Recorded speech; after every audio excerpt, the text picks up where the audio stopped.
मुस्तफ़ा करीम की बारगाह में दरूद पाक का नजराना पेश करें। अल्लाहुम्मा सल्लि अला मुहम्मदिन व अला आलि मुहम्मदिन व बारिक वसल्लिम सल्लु अलैहि सलातु व सलामुन अलैका या रसूलल्लाह सल्लल्लाहु तआला अलैहि वसल्लम। बहुत कुछ आप मुझसे कबल सुन चुके हैं। बेहतरीन तकरीर, बेहतरीन अंदाज में नातो मनक़बत आपने समात की। मोहतरम जनाब उस्मान रज़ा मंजरी साहिब और नवाब अज़हर रामपुरी साहिब, ये दोनों हजरात पढ़ते भी बहुत अच्छा हैं और लिखते भी बहुत अच्छा हैं। और जब ये दोनों साथ मिलकर लिखते हैं तो अक्सर कलम तोड़ दिया करते। और भी दीगर हजरात से आपने बहुत कुछ सुना है और मैं समझ रहा हूँ आपकी तकलीफ़ को महसूस कर रहा हूँ कि पता नहीं ये लोग कब छोड़ेंगे, है ना। हाँ, कभी कभी ऐसा होता है, देखो घरेलू जो प्रोग्राम होते हैं, महफिल जो होती है, उसमें अक्सर ऐसा हो जाता है कि सुनने वालों से ज़्यादा सुनाने वाले हो जाते हैं। ऐसा है कि नहीं? ये सब कुछ मौलाना सलीम साहब क़िबला का मसाला है, वरना इतने उलमा बड़े जलसों में भी इकट्ठे नहीं होते हैं। मैं सबसे पहले जनाब मोहतरम सलीम साहिब क़िबला के वालिद मरहूम के लिए दुआ करता हूँ कि अल्लाह रब्बुल इज़्ज़त उनकी मग़फ़िरत फरमाकर उनके दर्जात को बुलंद फरमाए और अहले खाना को उनके लिए ज़्यादा से ज़्यादा सवाब इसाल करने की तौफ़ीक़ अता फरमाए। नवाब साहब पढ़ रहे थे, मंजरी साहब ने पढ़ा, मुझे लगा कि कुछ वक्त के लिए हुसैनी रंग यहाँ पर चढ़ा। मैं चाहूँगा कि कम वक्त में कुछ बातें आपसे कर लूँ और रुखसत हो जाऊँ। तो सबको निपटा चुके हैं, बस पतला दुबला एक और मैं हूँ, कोई मसला नहीं है। इंशाअल्लाह ज़्यादा लंबी चौड़ी गुफ्तगू नहीं, कम वक्त में समेटने की कोशिश की जाएगी। इमाम आली मकाम रज़ियल्लाहु ताला अन्हु की शहादत के बाद आपने सुना है, बहुत सारे वाक़यात सुने हैं। मैं कोशिश कर रहा हूँ कि जो ना सुना हो वह आपके सामने रख दूँ। अल्लाह अकबर। मेरे मुस्तफ़ा करीम के प्यारे दीवानों, जंग करबला के बाद खानवादा मुस्तफ़ा के खैमों को आग लगा दी गई। जिन खैमों के अंदर मुक़द्दस शहजादियाँ मौजूद थीं, उन खैमों को आग लगा दी गई, बंदी बनाया गया, कैदी बनाया गया। उसके बाद जानवरों पर सवार करके कूफा की तरफ रवाना कर दिया गया। इस काफिले को कूफा होते हुए दमिश्क जाना था। अल्लाह अकबर। मेरे मुस्तफ़ा करीम के प्यारे दीवानों, हजरत इमाम ज़ैनुल आबिदीन रज़ियल्लाहु ताला अन्हु, इमाम हुसैन के बेटे, जो पहले ही से बीमार थे, उनके हाथों में जंजीरें हैं, पैरों में बेड़ियां हैं। अल्लाह अकबर। किसी ने देखा तो कहा, ए ज़ैनुल आबिदीन, काश तुम इस परेशानी में ना होते, आपकी जगह मैं होता। आजकल भी कुछ लोग इमाम आली मकाम को मजबूर और लाचार बनाकर पेश करते, मजबूर और लाचार बनाकर पेश करते। हाय हुसैन, ये क्या हो गया? अल्लाह अकबर। इमाम आली मकाम को मजबूर और लाचार बनाकर पेश करने वालों सुनो, जब इमाम हुसैन के बेटे ज़ैनुल आबिदीन के हाथों में जंजीरें डाल दी गई, पैरों में बेड़ियां डाल दी गई, तो किसी ने कहा क्या ही अच्छा होता कि आप इस परेशानी में ना होते, आपकी जगह मैं होता। तो इमाम हुसैन का बेटा ललकार कर कहता है, खबरदार, हमें मजबूर समझने की गलती मत करना, हमें मजबूर समझने की गलती मत करना। अरे ये इम्तिहान है, इसलिए मैं सब्र से काम ले रहा हूँ, वरना अल्लाह ने मुझे वो ताकत दी है कि अगर एक इशारा कर दूं तो बेड़ियां खुल जाए, जंजीरें टूट जाए, दीवारें हट जाए और मेरे रास्ते में एक भी यजीदी आ ना सके। अगर हम चाहें तो हमारा मुकाबला कोई न कर सके। हम इम्तिहान में हैं, इसलिए सब्र का मुजाहरा कर रहे हैं। मेरे मुस्तफ़ा करीम के प्यारे दीवानों, ये काफिला आगे बढ़ा। यजीदियों ने सोचा, मुझे इतना ज्यादा वक्त नहीं हुआ, 19 मिनट हुए हैं। हाँ, अक्सर हमारे जैसे लोगों का नंबर बाद में ही आता है। ऐसा ही होता है, बात यही कि नहीं, बड़े जलसों में भी ऐसे ही होता है, सब जगह ऐसे ही होता है कि बाद में ही अक्सर नंबर आता है जब लोग सुनने के नहीं बल्कि सोने के मूड में होते हैं। ये हमारा घर है, मौलाना सलीम साहब हमारे अपने हैं, मैं चंद मिनट और आपके लूंगा और उसके बाद रुखसत हो जाऊंगा। ये काफिला आगे बढ़ता है, अल्लाह अकबर। मेरे मुस्तफ़ा करीम के प्यारे दीवाने इब्ने ज़ियाद कूफा के गवर्नर के पास जब ये काफिला पहुंचता है तो इब्ने ज़ियाद लबे हुसैन पर छड़ी मारता। एक बुजुर्ग सहाबी रसूल हजरत नौमान बिन बशीर फरमाते हैं, बदबख्त यजीद, हया कर, शर्म कर, जिन लबों पर तू छड़ी मार रहा है, कसम खुदा की मैंने इन लबों को मुस्तफा को चूमते देखा है। जिन लबों पर तू छड़ी मार रहा है, मैंने इन लबों के अंदर मुस्तफा को लुआ में धान डालते देखा है, जमान डालते। काफिला आगे बढ़ा, राह में यजीदियों ने सोचा कि आराम कर लिया जाए, हमें लंबी मुसाफत तय करना है। इसी जस्तजू में देखा कि कोई मुनासिब जगह आराम के लिए मिल जाए, तो देखा पास ही में एक गिरजाघर है। सोचा कि यहां पर इजाजत लेकर आराम कर लिया जाए। यजीदियों ने जैसे ही गिरजाघर पर दस्तक दी तो अंदर से एक बहुत बूढ़ा राहिब, कमजोर ज़ईफ राहिब, ईसाई पादरी बाहर आया। कहा कि हम मुसाफिर हैं, हमारे काफिले में छोटे बच्चे छोटी बच्चियां हैं, हम एक रात के लिए तुम्हारे यहाँ आराम करना चाहते हैं। अल्लाह अकबर। उस ईसाई राहिब ने कहा कि मैं तुम्हें ठहरने की इजाजत तो दे दूंगा, जगह भी दे दूंगा, लेकिन जरा ये तो बताओ, ये जो नेज़ों पर सर नजर आ रहे हैं ये किन लोगों के सर हैं, और ये जो सबसे आगे नेज़े पर सर है ये किसका सर है? पेशानी से तो नूर टपक रहा है, पेशानी से तो नूर नजर आ रहा है। अल्लाह अकबर।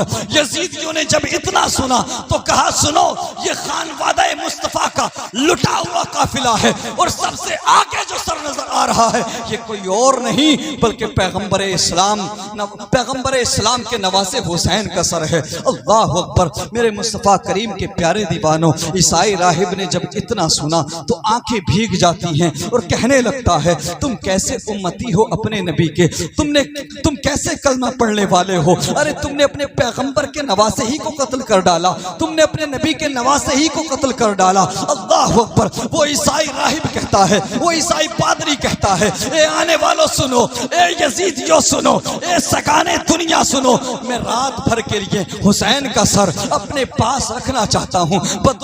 बदले में तुम चाहो तो मुझसे दिरहमो दिनार ले लो। अल्लाह अकबर। कुछ हजार दिरहमो दिनार उस ईसाई राहिब ने सगाने दुनिया यजीदियों को दिए, इन दुनिया के कुत्तों को दिए, दुनिया के लालचियों को दिए। इन्होंने दिनार के बदले में अल्लाह अकबर रात भर के लिए सरे हुसैन को ईसाई राहिब को दे दिया। अल्लाह अकबर। जैसे ही ईसाई राहिब ने सरे हुसैन को लिया, लेने के बाद सीने से लगाया और अंदर जाकर के पहले खुशबू वाले पानी से इमाम अली मकाम के सर को धोया, और सर को धोने के बाद खुशबुओं से सजाने के बाद सारी रात सरे हुसैन के पास बैठकर रोता रहा और सोचता रहा, ए यजीदियों, तुमने कैसे तलवार चला दी इतने खूबसूरत गले पर, तुमने कैसे नेज़ों की बरसात कर दी इतनी खूबसूरत पेशानी पर। अल्लाह अकबर। सारी रात रोता रहा और पेशानी हुसैन को चूमता रहा। अल्लाह अकबर। रात के आखिरी पहर में, रात के आखिरी हिस्से में वो ईसाई राहिब देखता है कि सरे हुसैन से नूर की एक किरण निकलती है जो आसमान की तरफ जा रही है। वो ईसाई राहिब समझ गया कि अल्लाह तबारक व तआला ने हुसैन की कुर्बानी को कबूल कर लिया है। मेरे मुस्तफ़ा करीम के प्यारे दीवानों, सुबह नमूदार होती है, यजीदी सर को वापस लेते हैं और आगे बढ़ जाते हैं, लेकिन वाहरे हुसैन, तेरी अजमत को सलाम। अल्लाह अकबर। तेरी अजमत को सलाम। जब तक सर कटा नहीं था तब भी इस्लाम फैला रहे थे, सर कट गया है तब भी इस्लाम फैला रहे। सर कटा नहीं था तब भी शरीयत को बचा रहे थे, सर कट गया है तब भी शरीयत का तहफ़्फ़ुज़ कर रहे हैं, इस्लाम को फरोग दे रहे हैं। मेरे नबी का करम हुआ, गोया कि मेरे नबी ने फरमा दिया, ए ईसाई राहिब, तूने मेरे बेटे हुसैन के सर की तौकीर की है, मेरे हुसैन के सर की इज्जत की है, तो ले सुन, मैं तुझे ईमान की दौलत से माला माल करता हूँ और जन्नत का परवाना अता करता हूँ। सरे हुसैन की इज्जत करने के सदक़े में इलाही कलमा पढ़कर मुसलमान हो गया। अल्लाह अकबर। अब आखिरी चंद बातें सुनिए। ये काफिला दमिश्क के बाजार में पहुंचा। अल्लाह अकबर। किसी को कुछ खबर ना थी कि ये खानवादा मुस्तफ़ा के अफराद हैं। सबको ये बताया गया था ये हुकूमत के बागी थे, इसलिए इनके सरों को उड़ाया गया, इसलिए इनके सरों को काट लिया गया। लोगों का हुजूम है दमिश्क के बाजार में, लोग तमाशाई बने हुए हैं। अल्लाह अकबर। छोटे छोटे बच्चे, बच्चियां, खवातीन, औरतें अपनी छतों से देख रही हैं। रास्ते में लोगों की भीड़ हो गई, काफिला रुक जाता है। देखने वालों में एक बूढ़ी खातून भी देख रही थी सारा मंजर। अल्लाह अकबर। उस बूढ़ी खातून ने देखा कि काफिले में छोटे बच्चे मौजूद हैं, छोटी बच्चियां हैं, चेहरे से भूख और प्यास के आसार नमूदार हो रहे हैं। अल्लाह अकबर। उस बूढ़ी खातून ने खाने के लिए कुछ खजूरें और चादर वगैरह और पीने के लिए पानी भेजा। अल्लाह अकबर। तारीख में उस खातून का नाम हजरत फिजा मिलता है। मेरे मुस्तफ़ा करीम के प्यारे दीवानों, एक बूढ़ी खातून ने जब ये सामान भेजा, अल्लाह अकबर, तो हजरत ज़ैनब फरमाती हैं उस खातून से जो सामान लेकर आई थी, उस खादिमा से, ये आने वाली जरा ये तो बता, ये हमारे साथ अच्छा सलूक किसने किया है? हम तो कई दिन से मुसलसल सफर में हैं, हमें तो कोई पूछने वाला नहीं था, हमारे साथ तो कोई अच्छा सलूक करने वाला नहीं था। अल्लाह अकबर। हम तो 10 दिन तक करबला में मुकीम थे, हमारे साथ तो किसी ने अच्छा बर्ताव नहीं किया। ये कौन है जिसने हमारे लिए पानी भेजा है? ये कौन है जिसने हमारे लिए खजूरें भेजी हैं? अल्लाह अकबर। मेरे मुस्तफ़ा करीम के प्यारे दीवानों, हजरत ज़ैनब ने जब इतना फरमाया तो वो खादिमा कहती है कि फला छत पर जो बूढ़ी खातून नजर आ रही हैं उनका नाम हजरत फिजा है, उन्होंने ही ये सारा सामान आपके पास भेजा है। हजरत फिजा फरमाती हैं कि मैं चाहती हूँ कि उस बूढ़ी खातून को मेरे पास लाया जाए, मैं उनसे मुलाकात करना चाहती हूँ। उस बूढ़ी खातून को बुलाया गया। हजरत ज़ैनब फरमाती हैं, ए बूढ़ी माँ, जरा बताओ तो सही, आपने क्या समझ करके, क्या सोच करके हमारे साथ अच्छा सलूक किया है, हमारे साथ अच्छा बर्ताव किया है? अल्लाह अकबर। हजरत फिजा अर्ज करती हैं, ए बेटी, मैं आपको नहीं जानती, अल्लाह अकबर, लेकिन अगर आप इसरार कर रही हो, आप जानना चाहती हो कि मैंने आपके लिए पानी क्यों भेजा है, खजूरें क्यों भेजी हैं, आपके साथ अच्छा बर्ताव क्यों किया है, तो सुनो ए बेटी सुनो, मैं अपनी जवानी के दिनों में सैयदा फातिमा की खिदमत में रहा करती थी, मैं उनकी खादिमा रहा करती थी। अल्लाह अकबर। हजरत फिजाज करती है, ए बेटी सुनो, जब मैं हजरत फातिमा की खिदमत में रहा करती थी, जब हजरत फातिमा का वक्त विसाल करीब आया, वक्त आखिर करीब आया, तो मैंने अपनी मखतूमा हजरत फातिमा से अर्ज किया था, ए मेरी मखतूमा, मुझे कोई वसीयत करते तो मेरी मखतूमा की यही वसीयत थी, ए फिजा, तुम्हारे लिए बस एक ही वसीयत है, जब भी तुम्हें लुटा हुआ काफिला नजर आए उनके साथ अच्छा सलूक करना, जब भी तुम्हें लुटा हुआ काफिला नजर आए उनके साथ अच्छा बर्ताव करना।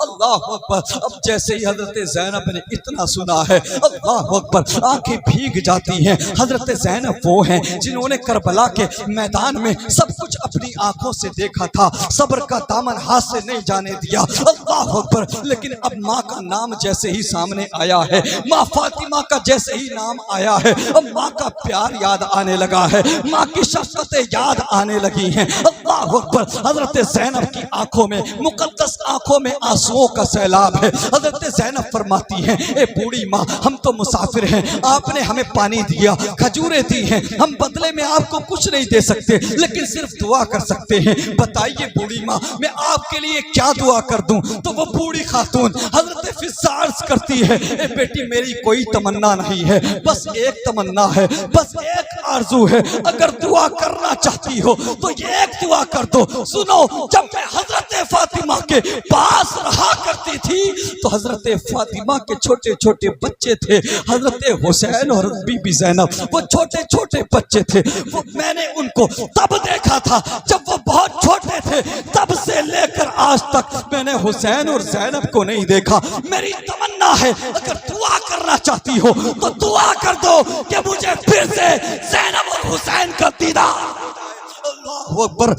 हजरत ज़ैनब ने जब इतना सुना तो आपकी आंखों में आंसू मजीद बढ़ जाते हैं। अल्लाह अकबर। आप कुछ देर के लिए खामोश हो जाती हैं और फरमाती हैं, ए बूढ़ी माँ, रब ने तेरी दुआ को, रब ने तेरी तमन्ना को पूरा कर दिया है। तेरे सामने जो खड़ी है वो ज़ैनब है, और ये जो नेज़े पर सर नजर आ रहा है ये किसी और का नहीं बल्कि हुसैन का सर। मेरे मुस्तफा करीम के प्यारे दीवानों, मकसद क्या है ये सब कुछ बताने का? रीजन क्या है? इसके पीछे पर्पस क्या है?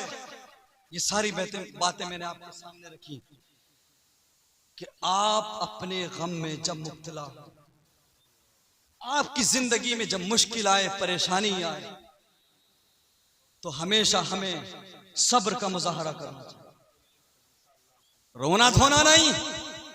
अगर कोई रुखसत हुआ है तो उसके लिए ज्यादा से ज्यादा इसाले सवाब करना चाहिए, उसके लिए कुरान पढ़ के इसाले सवाब करना चाहिए। और ये हुसैनी बैठे हैं और तगड़े हुसैनी, आजकल सुन्नियों में तगड़े हुसैनी होते हैं। हुसैन की मोहब्बत में 10-15 दिन वो ढोल को पीटते पीटते फाड़ देते। अल्लाहु अकबर। इमाम अली मकाम इमाम हुसैन रजी अल्लाह तआला अन्हु की सैक्रिफाइस को समझो, उनकी कुर्बानी को समझो।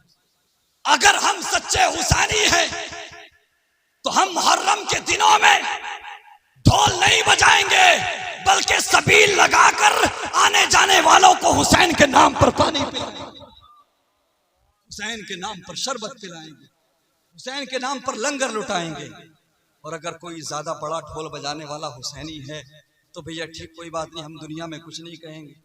हो सकता है आप हमसे मुकाबले करने आ जाओ, है ना, हमें खामोश करा दो, मैदान महशर में देखते, मैदान महशर में देखेंगे ढोल बजाने वाला हुसैनी है या यजीदी है। हाँ, वो मत समझना कि जो तुम सुनना चाहते हो वही सुना के चला जाओ। कल को हमारी भी तो पकड़ होगी, हमसे भी तो कहा जाएगा, हमसे भी तो पूछा जाएगा। आप तो ये कह दोगे कि हमने बहुत सारे मौलवियों को बुलाया था, किसी ने बताया ही नहीं कि ढोल बजाना गलत है। हमें बताते तो हम रुकते। ये आप वजह दे सकते हो ना, एक्सक्यूज दे सकते हो ना, ये भी खत्म। उलमा इकराम आपको समझाते हैं, बताते हैं इमाम हुसैन के नाम पर ढोल नहीं। आज समझो, जिस इमाम अली मकाम ने शरीयत को बचाने के लिए, शरीयत के तहफ्फुज के लिए अपने बच्चों को कुर्बान कर दिया, तुम उनके नाम पर ढोल बजा रहे हो। इमाम हुसैन ने अगर पूछ लिया कि मैंने शरीयत को बचाने के लिए अपने खानदान के हर फर्द को दे दिया और तूने उसी शरीयत का मजाक ढोल बजाकर उड़ाया, क्या जवाब दोगे? ये जितने ढोल बजाने वाले अगर अपनी बाप की जायज औलाद हो तो कुरान और हदीस से साबित कर दो, मैं बीच चौराहे पर अपनी गर्दन दे दूंगा। ये ढोल हुसैनियों ने नहीं, यजीदियों ने बजाया था। अल्लाहु अकबर। इमाम हुसैन के नाम पर वो काम करो जिससे तुम्हारी कब्र और हशर सवर जाए, बर्बाद ना करो। अल्लाहु अकबर। अगर इमाम हुसैन ने चेहरे को मैदान महशर में फेर लिया ना, कौन बचाएगा तुम्हें? अगर इमाम अली मकाम ने चेहरा फेर लिया, मुंह मोड़ लिया, तो कौन तुम्हें और हमें जहन्नम की आग से बचाएगा? इसलिए शर्म करो, हया करो। ये वो शहजादे हैं कि इनसे बड़ा शहजादा दुनिया में कोई है ही नहीं। जब से कायनात बनी तब से लेकर कयामत तक हुसैन से बड़ा शहजादा ना कोई आया है ना कोई आएगा। इमाम अली मकाम की सैक्रिफाइस, उनकी कुर्बानी का मजाक ना उड़ाओ। आप उनके नाम पर अच्छे काम करें, आप लंगर लुटाइए, लाखों खर्च कीजिए, पानी पिलाइए, शरबत पिलाइए। अरे मैं तो कहता हूं आपके इलाके में जितने गरीब लोग हैं उनके घर में राशन पहुंचाइए, जो अच्छे काम है वो कीजिए, लेकिन गलत काम खुदारा ना करें।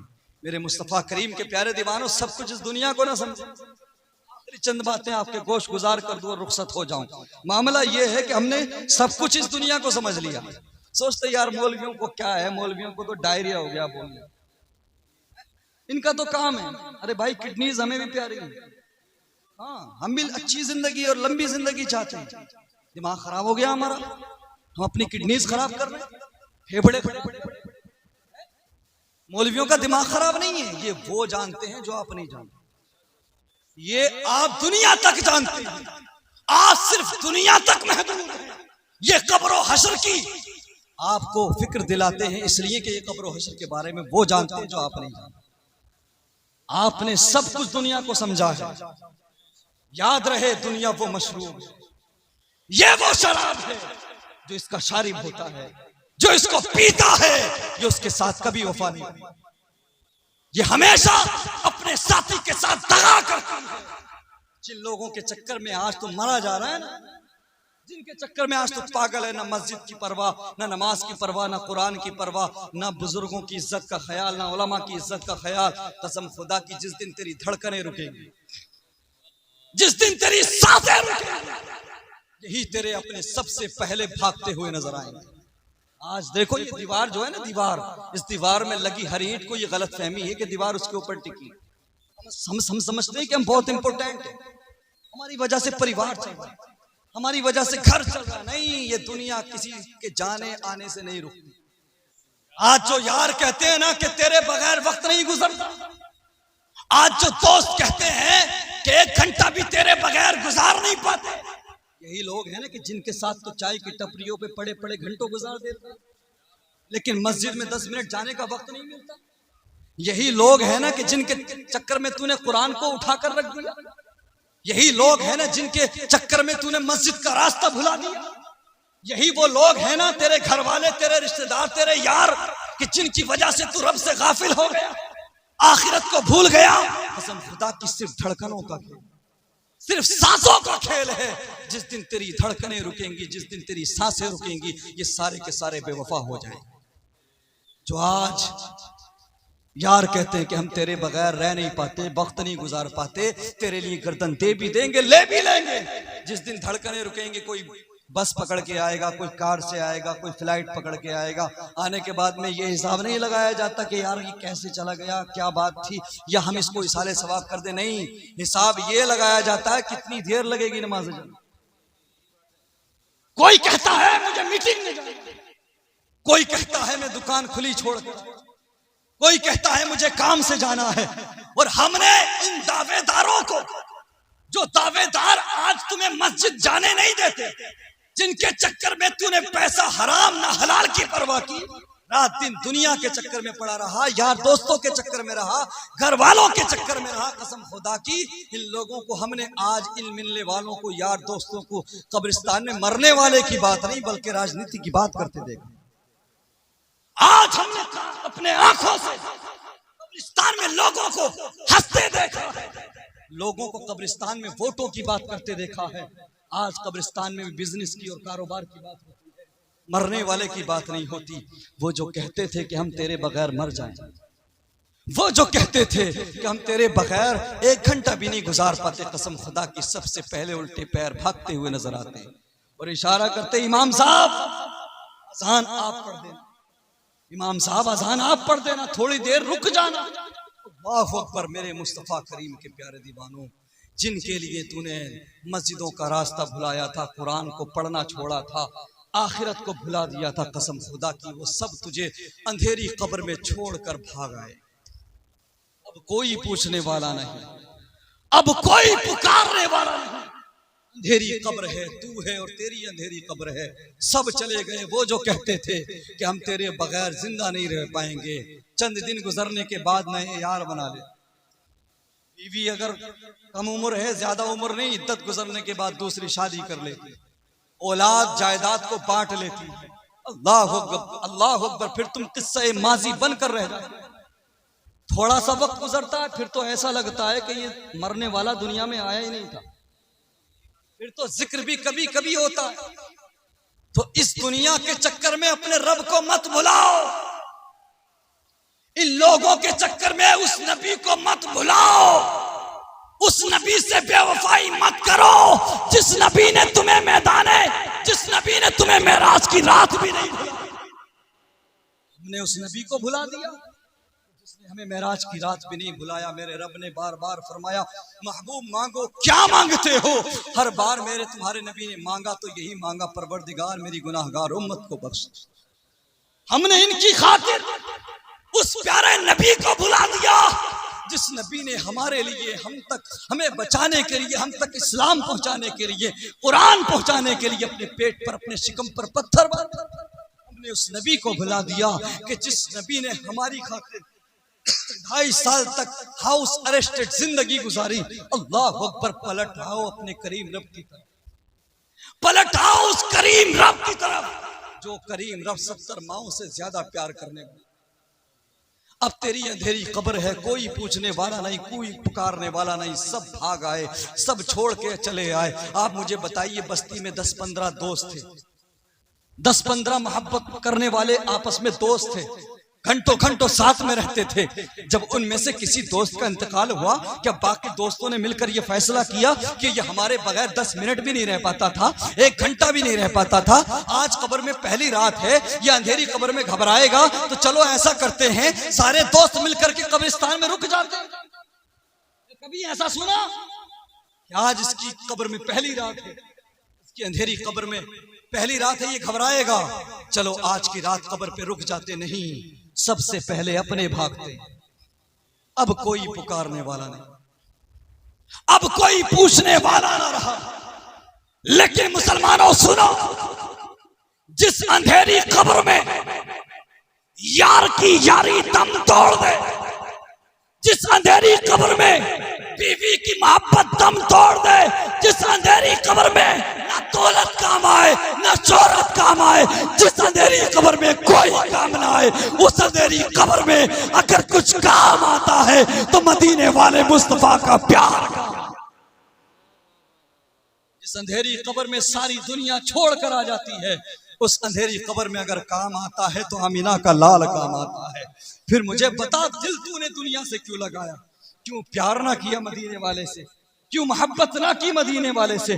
जब आका करीम ही काम आएंगे तो प्यार क्यों ना किया उनसे? मुझे बता, क्या इस पूरी कायनात में कोई ऐसा है कि जिसका मुखड़ा मेरे नबी से ज्यादा हसीन हो? अरे भाई, प्यार किस लिए किया, मोहब्बत किस लिए की जाती है? किसी का अंदाज़े तकल्लुम अच्छा है, किसी का लाइफ स्टाइल अच्छा है, किसी का किरदार अच्छा है, किसी का अखलाक अच्छा है। तो मुझे बताओ मोहब्बत करने वालों, मुझे बताओ क्या इस पूरी कायनात में कोई ऐसा है कि जिसका किरदार मेरे नबी से ज्यादा प्यारा हो? क्या इस पूरी कायनात में कोई ऐसा है कि जिसकी आंखें मेरे नबी से ज्यादा प्यारी हो? क्या कोई ऐसा है कि जिसका मुखड़ा मेरे नबी से ज्यादा प्यारा हो? अरे मेरे नबी के हुस्न का तो ये है कि उसने यूसुफ पे कटी, मिस्र में अंगुश्ते सना, सर कटाते हैं तेरे नाम पे मर्दाने।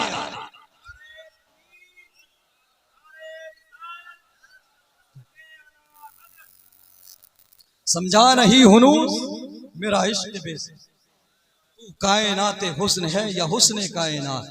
नौजवानों, अगर मोहब्बत करनी है, प्यार करना है, तो मदीने वाले मुस्तफा से, आका करीम से करो। अगर इश्क करना है तो अल्लाह के महबूब से करो।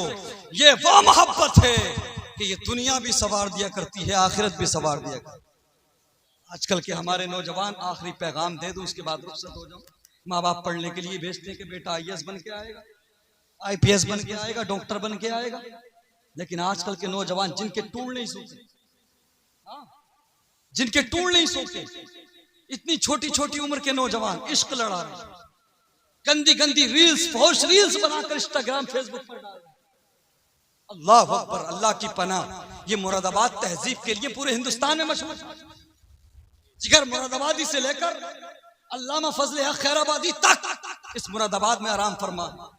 इस मुरादाबाद की तहजीब की मिसाल, इस मुरादाबाद की जबान की मिसाल पूरी हिंदुस्तान में दी जाती थी। लेकिन आज अगर 5 साल का ही बच्चा है ना, तो वो बिना गाली के बात नहीं कर रहा है, बिना बदतमीजी के बात नहीं। शर्म आना चाहिए, हया आना चाहिए कि आज हमने अपने बच्चों को कौन से ट्रैक पर डाल दिया है, हमने उन्हें कौन सी दुनिया दी है। छोटे छोटे बच्चे, 2-2 साल 3-3 साल के बच्चे इंस्टाग्राम और फेसबुक की बेहुदा रील चला रहे। पहले बच्चे रोते थे, माएं उनको बुजुर्गों की करामतें सुनाती थी, बुजुर्गों के किस्से सुनाते थे। आजकल बच्चों ने रोना शुरू किया, माँ ने फौरन रील्स लगा के दे दिया, माँ ने मोबाइल चला कर दे दिया। तो मुझे बताओ, जब ये गंदी चीजें देखेंगे, जब बदतमीजी सीखेंगे और देखेंगे, तो क्या ये बड़े होकर तुम्हारी इज्जत करेंगे? तुम्हें दुनिया में इज्जत दिलाएंगे?